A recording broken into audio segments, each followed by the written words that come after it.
Olá pessoal, sejam todos muito bem-vindos ao canal Carteira Anônima e no vídeo de hoje eu vou estar falando sobre o FGC. Então, muita gente investe achando que o FGC ele garante tudo, só que isso não é uma verdade. Isso porque se um banco quebrar, você pode não receber na hora e talvez pode nem receber tudo. Então, nesse vídeo eu vou contar para vocês exatamente o que que o FGC cobre, o que ele não cobre e o erro que muitos investidores acabam cometendo. Então, o primeiro ponto que é importante destacar aqui é: será que o seu dinheiro ele realmente está protegido? Então, você talvez já ouviu alguém dizer que o FGC é uma garantia total e que você está protegido porque certo investimento tem FGC, talvez um CDB, LCI, LCA. Só que essa não é uma realidade. Por quê? Primeiro ponto, o FGC ele não é uma garantia absoluta. Ele é uma proteção limitada com regras e tetos bem definidos. Um segundo ponto é que o FGC ele não é do governo e ele não usa dinheiro público. Então, o FGC basicamente é um fundo privado mantido pelos próprios bancos. E o terceiro ponto é que o FGC ele não existe para te deixar imune ao prejuízo. Então, o investidor não é essa a finalidade. A finalidade é evitar pânico bancário e o colapso em cadeia no sistema financeiro.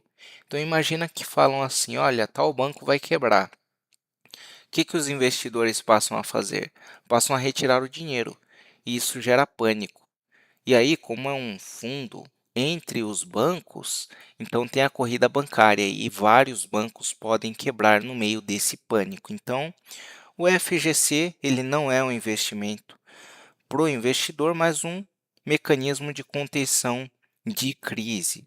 Entender, com certeza, esse critério muda a sua visão. E aí tem a questão, quem que paga a sua conta do FGC? Então, quando um banco quebra, no momento em que eu estou gravando esse vídeo, nós tivemos a quebra de dois bancos, o Banco Master e também o Will Bank. E existe o risco de que outro banco acabe quebrando também, que é o Banco BRB. Isso até onde a gente sabe. Imagino que a gente não sabe, isso só o futuro dirá. Então, não importa o momento que você está vendo esse vídeo, né? Isso porque as regras elas se aplicam aqui. Isso é atemporal. Alguns valores podem ser mudados, mas o conceito ele vai continuar o mesmo na questão do FGC. Então, quem é que paga quando um banco quebra? Quem é que dá o dinheiro para o investidor novamente? É o governo, é o Banco Central? Quem que é? Então, é aqui que muita gente se perde. Então, o dinheiro do FGC ele não vem do governo, ele vem de contribuições mensais que os próprios bancos eles pagam para participar desse sistema. Então, vamos supor, a gente tem lá o Itaú, o Bradesco, Santander e outros bancos que participam do FGC. E aí, quando você aplica num CDB, num LCI, num LCA desses bancos, você tem a garantia de que isso é coberto pelo FGC. Então, uma parte do valor do FGC é pago mensalmente pelos bancos, como se fosse uma conta. E esse valor ele é depositado nesse fundo, que é o FGC. E aí, se esses bancos eles quebrarem, então os investidores eles têm esse fundo garantidor de crédito, tá bom? Então, o FGC ele não entra em ação no primeiro problema, ele só atua depois que a quebra do banco é oficialmente reconhecida pelo Banco Central. E não é o FGC quem decide quando que o banco vai pagar. Quem determina isso é o Banco Central, que define se o quadro ele se enquadra ou não nas regras do fundo. Então, o fundo garantidor de crédito ele não funciona como um seguro comum. Ele não promete pagamento imediato, nem cobertura automática em qualquer situação. Então, o FGC, por não pagar automaticamente, existe um processo, existem prazos, limites, cenários em que o investidor ele pode ficar esperando ou até ficar descoberto. Então, o FGC ele reduz o risco sistêmico, mas não elimina o risco individual. Agora, o FGC ele cobre algumas coisas, não é tudo que ele cobre. Então, o que, que o FGC cobre? Ele protege investimento em banco. Então, o que é produto bancário, conforme esses que vocês estão vendo aí nessa lista, ele cobre. O que não está nessa lista, ele não cobre. Agora, o que, que não tem FGC? Porque tem muitos investimentos grandes e famosos que simplesmente não entram no FGC. Então, tudo isso que está aí na tela para vocês, como tesouro, ações, fundos, debêntures, não entram em FGC. Se o emissor ele quebrar, não tem FGC para te salvar. E cuidado com o erro comum também, porque muitas pessoas acham que FGC é um selo de qualidade. Então, um banco tem um FGC e por conta disso ele não vai quebrar. E não é uma verdade. Pode ser que um banco ele tenha FGC e ainda assim ele acabe quebrando, tá bom? Então, basicamente o que você tem que entender é que se você vai fazer uma aplicação e ele tem o FGC, é uma proteção adicional, tá bom? E outro ponto também é que você pode achar que está 100% protegido e mesmo assim você pode perder o seu dinheiro. Então, a maioria das pessoas elas conhecem só a metade da regra. Qual que é? O FGC cobre até R$ 250.000 por CPF e por banco, certo? Certo. Mas existe um teto global. Então, 1 milhão a cada 4 anos, diluídos em 4 bancos. E aí tem a questão, né? Conforme eu falei para você, no momento em que eu estou gravando esse vídeo, num período de 3 meses, a gente tem aí bancos que estavam oferecendo alta liquidez, pagando um alto CDI, como por exemplo o Banco Master e o Will Bank, e eles quebraram em 3 meses. Agora imagine que você tivesse 250 mil no Banco Master, no Will Bank e em outros dois bancos. Metade do seu seguro já foi por água abaixo, se você tinha 250 mil.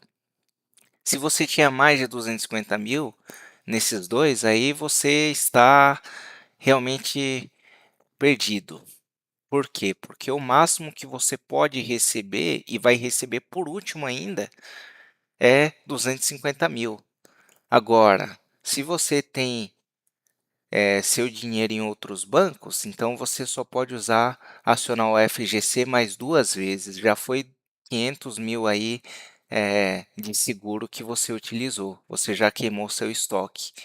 Então, se por acaso quebrar mais 3 bancos aí, você tem 250 mil nesses outros 3 bancos, olha só, hein, o risco que você está correndo. E outro ponto importante também que eu vou destacar aqui, pessoal, é o seguinte, né, que não adianta você ter lá 240 mil no CDB do Bradesco e depois você abre outro CDB ou um LCI de 200 mil no Bradesco. Não é assim que funciona, porque é 250 mil por banco, tá bom? E outro ponto importante que quase ninguém acaba se ligando é que se o emissor é o mesmo, o risco é o mesmo. Então vamos para a prática aqui. A gente tem a corretora Rico e temos o Banco XP. Os dois, eles fazem parte do mesmo conglomerado financeiro. Então, se você tem mais de 250 mil somados nesse conglomerado financeiro, você está correndo um sério risco. Então, tome cuidado, diversifique, tá bom? No máximo 250 mil aí por CPF e por instituição bancária. Isso acaba pegando muita gente de surpresa. Outro ponto importante, o FGC ele segue o banco, ele não segue a corretora. Trocar de corretora não reduz o risco. Então, a corretora ela só intermedia. Quem realmente deve o dinheiro é o banco emissor. Então, se você compra lá o CDB do mesmo banco em 3 corretoras diferentes, não muda nada. Se esse banco quebrar, tudo vai entrar no limite do FGC. Ou seja, diversificar pela corretora não é diversificar risco. O que importa é quem emitiu o papel. tá? Não é a corretora. Outro ponto importante é que algumas pessoas acabam achando que o FGC ele é um seguro ilimitado e isso não é uma verdade. Então, o FGC ele nunca prometeu devolver tudo. Ele cobre até certos valores estabelecidos. No momento em que eu estou gravando esse vídeo, R$ 250.000. Qualquer valor acima disso vira prejuízo direto. Além disso, o pagamento ele pode demorar, tá bom? Então, em crises graves, vários bancos podem quebrar ao mesmo tempo. Então, isso acaba pressionando o próprio FGC, que não é uma garantia absoluta. Existe essa proteção? Existe, mas não é uma garantia absoluta. Então, o FGC ele reduz o dano, não o risco. Por quê? Porque o risco ele continua existindo, só muda o tamanho aí do estrago, tá bom? Então, o banco ele pode quebrar do mesmo jeito. E o FGC ele só vai entrar depois que o problema ocorrer, depois que o banco quebrou. Então, ele não evita estresse, não evita a perda temporária do acesso ao dinheiro. A partir do momento em que o banco quebrou, você não vai mais ter acesso ao dinheiro temporariamente, até que o FGC ele acabe devolvendo aí o que você aplicou, desde que esteja dentro do limite e de fato esteja protegido por ele. Então, em casos de crise, pessoal, regras e prazos infelizmente podem mudar. Ele não é um escudo mágico, ele só acaba amortecendo o impacto. E ponto importante, o FGC ele não paga na hora. Então, se o banco quebrar hoje, não significa que você vai receber amanhã. Há casos em que o FGC ele pode ressarcir você após um mês, após 3 meses, 6 meses, ou pode demorar anos. Há casos e casos. A gente tem exemplos aqui no Brasil de bancos que quebraram e o FGC ele teve que acabar atuando. Então, não existe prazo garantido. O processo ele só começa depois da intervenção do Banco Central. Ele tem conferência de dados, fila de pagamentos, pode levar meses e enquanto isso o dinheiro ele fica parado. Então, não rende e não resolve a sua situação de emergência, você tentar apressar o processo. Então, se era sua reserva o que você aplicou, infelizmente você vai ficar sem temporariamente, tá bom? Agora outro ponto aqui, como que o FGC ele paga?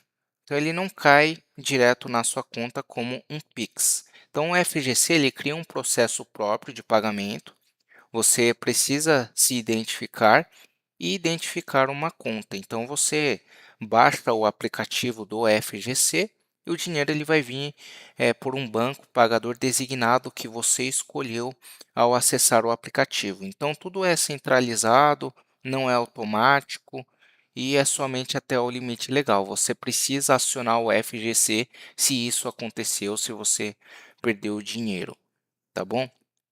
Outro ponto importante é que o FGC ele é um mecanismo de proteção e não um filtro de qualidade.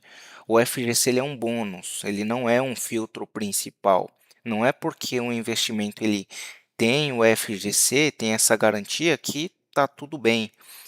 Então, sobre o FGC, se você tem uma liquidez muito grande no CDI, provavelmente o risco ele é muito grande, então toma cuidado com investimentos que acabam prometendo uma alta rentabilidade acima da Selic e acima do CDI. Por quê? Porque você pode acabar sofrendo um estrago muito grande. O FGC não evita prejuízo, ele evita desastre, tá bom, pessoal? Então, esse foi o vídeo de hoje. Comenta aí o que você achou. Comenta aí também se eu esqueci algo. Se inscreva no canal para mais informações sobre investimentos e como que funciona o sistema financeiro do nosso país. Por hoje é isso e até a próxima.